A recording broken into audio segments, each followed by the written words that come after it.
Bapak Ibu Shalom, puji nama Tuhan. Kami berdoa jemaat Tuhan mendapatkan kemurahan, damai sejahtera dan sukacita di hari yang baru ini. Kita akan bersama-sama memberikan hati dan perhatian kita untuk merenungkan firman Tuhan. Bagaimana seorang murid Kristus itu hidup. Kualitas yang harus hidupi adalah kualitas kehidupan yang seperti apa. Saya akan membacakan satu bagian firman Tuhan dari Yohanes pasal yang ke-13 ayat 34 sampai dengan yang ke-35. Demikian firman Tuhan. Aku memberikan perintah baru kepada kamu, yaitu supaya kamu saling mengasihi. Sama seperti aku telah mengasihi kamu, demikian pula kamu harus saling mengasihi. Dengan demikian, semua orang akan tahu bahwa kamu adalah murid-muridku, yaitu jikalau kamu saling mengasihi. Demikian firman Tuhan.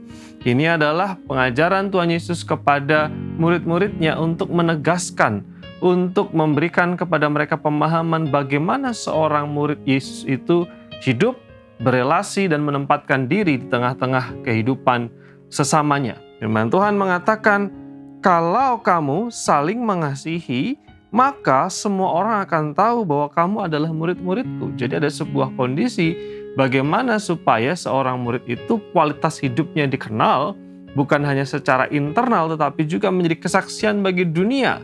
Ini adalah langkah atau tahapan selanjutnya. Seorang murid Kristus bukan hanya hidup untuk dirinya sendiri, bukan hanya hidup untuk menebalkan iman dan keyakinannya sendiri, tetapi seorang murid Kristus adalah orang yang siap dan rela menjadi saksi di tengah-tengah dunia dengan cara hidup di dalam kasih. Seorang murid Kristus harus siap untuk menjadikan dirinya sebagai cerminan atau menjadikan dirinya sebagai sumber kesaksian, sehingga dunia akan melihat siapa hidup kita sebenarnya. Memang tidak ada orang yang suka ketika hidupnya itu dinilai, ketika orang mengkritik, ketika orang mengoreksi, ketika orang memperhatikan. Kadang-kadang kita tidak suka.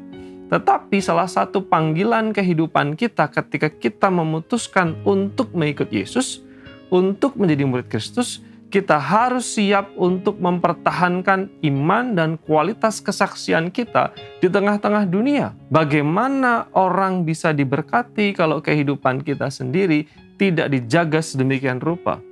Seorang murid Kristus harus siap menjadikan dirinya kesaksian yang baik di tengah-tengah dunia. Ini tantangan kita. Bagaimana kita berelasi dengan sesama, bagaimana kita hidup di tengah-tengah masyarakat, bagaimana kita menjaga karakter, perkataan, kualitas, dandanan, cara kita berpakaian, cara kita berbicara, itu ternyata mewakili dan menunjukkan siapa kita sebenarnya. Kalau kita mampu, berarti firman Tuhan katakan, kamu adalah murid-muridku, dan dunia akan tahu siapa kamu sebenarnya. Kita ditantang untuk menjadikan Kristus sebagai model, sehingga orang tahu, oh betul, dia itu Kristen.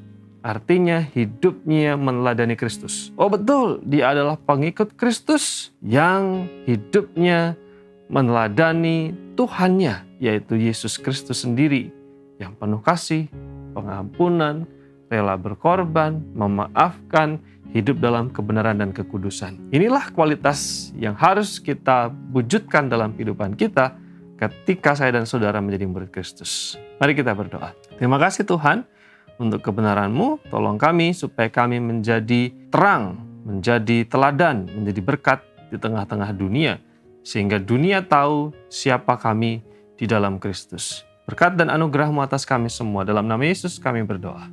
Amin.